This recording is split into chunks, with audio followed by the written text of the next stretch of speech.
7 years ago, I received an award for pitching a business idea aimed at digitizing medical records in developing countries. Sounds like a big accomplishment, right? Well, that's what you see. I see a moment of personal defeat, vulnerability, and trepidation. Now, before I explain why, I need you to think about a moment when you experienced a similar sense of failure, an event that you've yet to overcome. So keep that in mind while you watch one of my biggest failures.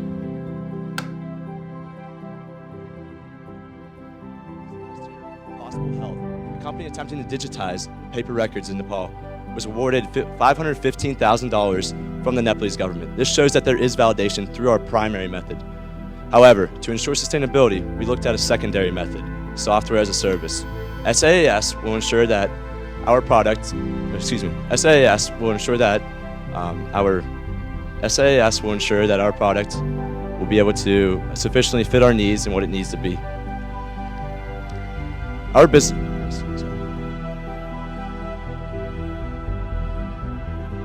So you've partially witnessed one of my most embarrassing moments in the past decade.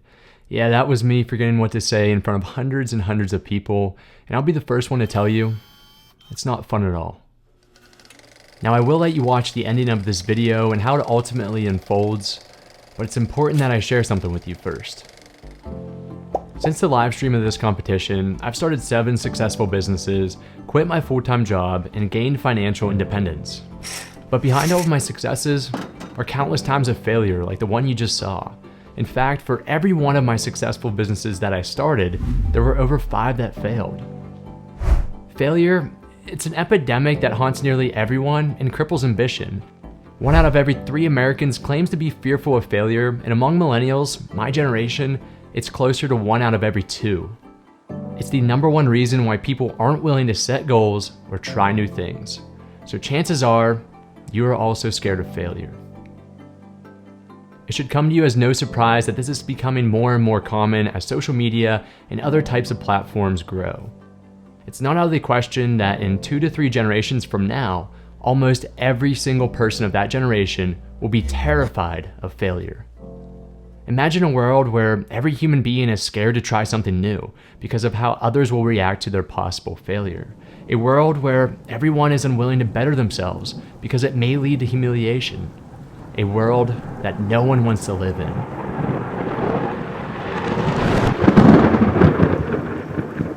So, why did I fail that day? I ended up failing that day because I let my fear of failure consume my every step, every word, and every thought. I was terrified that if I forgot to say something or I mispronounced a word in front of all those people, I would fail them, my teammates, and myself. And that's exactly what happened. Now, I could bury this along with many of my other failures, but honestly, what good would that end up doing? I decided the only way to get over this would be to face it head on and try to view it from a different perspective. So it's been 7 years since this all happened, and I've never watched this live stream, especially my section of the live stream in full. So I'm not sure what to expect at this point, but I know I just need to overcome this and to face it and to really see how bad was it really, because all I can remember is the emotion that I had during that time, and that flood of emotion just scared the heck out of me to even go back and to face this once and for all. I'm going to click play here, but before even clicking play, I can still feel my heartbeat start to elevate back to what it was that day when I was staring up at hundreds of people and just froze on that one screen there. So let's see what happens. We are striving to be a nonprofit organization. We plan to accommodate for this cost by licensing our software to administration, government, and hospitals. And it wasn't even preparation or talent. Just a year before this, I participated in a New York Times public speaking contest where I did fine in front of hundreds of people, and I put in over 2 months of preparation for this. So it just was my fear of failure and just freezing up, and that's exactly what happened. This will be, excuse me. The issue at hand is our competitors have not found a mobile and affordable way to connect our individuals and our patients. And our cloud capability will be able to connect these individuals in a user-friendly and connective experience. And this is exactly what eMed is. The irony is that, I told myself after this competition that I would never watch this live stream and I would just bury it with all my other failures so I could just forget about it. But, here I am watching it. I thought about watching this for the first time in 7 years that I'd have that flood of emotion and just fear and tremble kind of come back to me. And although it did at the very beginning, actually watching this for the first time and realizing that it wasn't that bad, at least as bad as I perceived it to be, I actually feel better after watching it. Like most failures that we experience, it's usually not as bad as how we describe it to ourselves.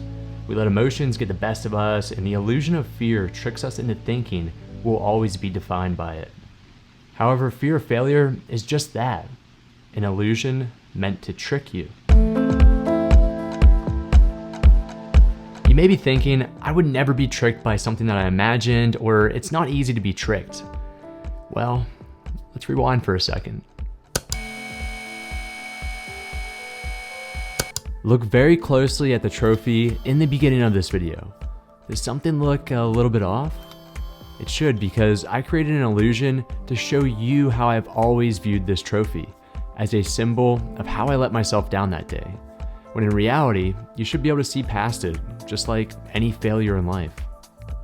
If you view failure at the same angle for the rest of your life, you'll be bound to its grip.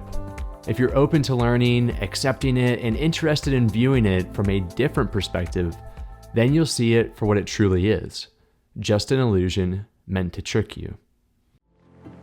My purpose for sharing this video is to show you that we all fear failure and you can never control that. But what you can control is how you view it, how you respond to it, and how you can learn from it.